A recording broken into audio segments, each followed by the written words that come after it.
On September 11, 2001, up to 1 million people were evacuated from Lower Manhattan by water in an emergency network of private and publicly owned watercraft, a previously unplanned event.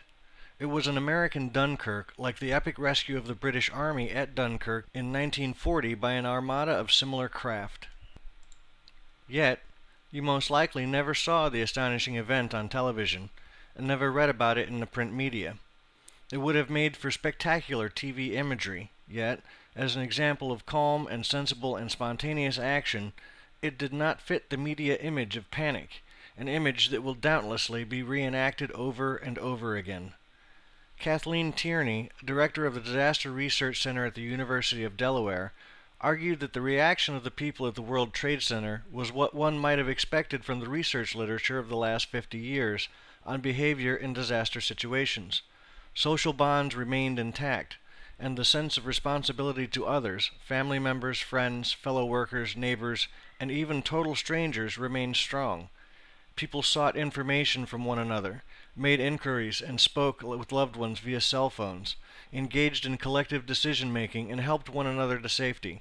When the towers were evacuated, the evacuation was carried out in a calm and orderly manner. There is growing research literature that Tierney cites that leaves little doubt about this description. Many will not believe that the scenario could possibly be true. Doesn't everyone know that there is panic in disaster situations? Don't people become frightened, selfish, and flee in headlong panic? The answer is no, they don't. The proof that this was not true on September 11th is to be found in the fact that 90% of the people in the World Trade Center escaped, which could not have been possible had people panicked. Most people were cool under pressure. Their old social networks did not dissolve, and new social networks emerged. The paradigm of humankind as a mob simply isn't true. We are social animals, and even when terribly frightened, we remain social animals. Note that most of the positive social behavior that saved so many lives was not organized by any formal agency, much less by any command and control mechanism. People saved themselves. Other people converged from all over the city to help. As Tierney explains, the response on September 11th tragedy was so effective precisely because it was not centrally directed and controlled. Instead, it was flexible, adaptive, and focused on handling problems as they emerged. In some sense, September 11th was a victory over terrorists. Socially responsible free Americans prevented the loss from being much worse.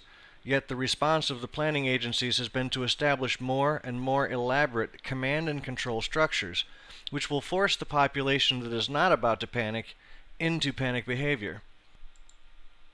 Says Tierney, when September 11th demonstrated the enormous resilience of our civil society, why is disaster response now being characterized in militaristic terms?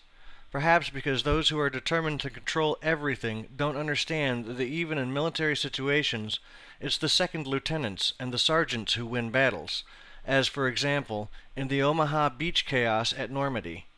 Generals sitting in faraway bunkers cannot control battles. Neither can bureaucrats far from the scene of tragedy, no matter how elaborate their plans. The media got the story all wrong because the panic paradigm is still pervasive and because no one in the media has read the disaster research literature.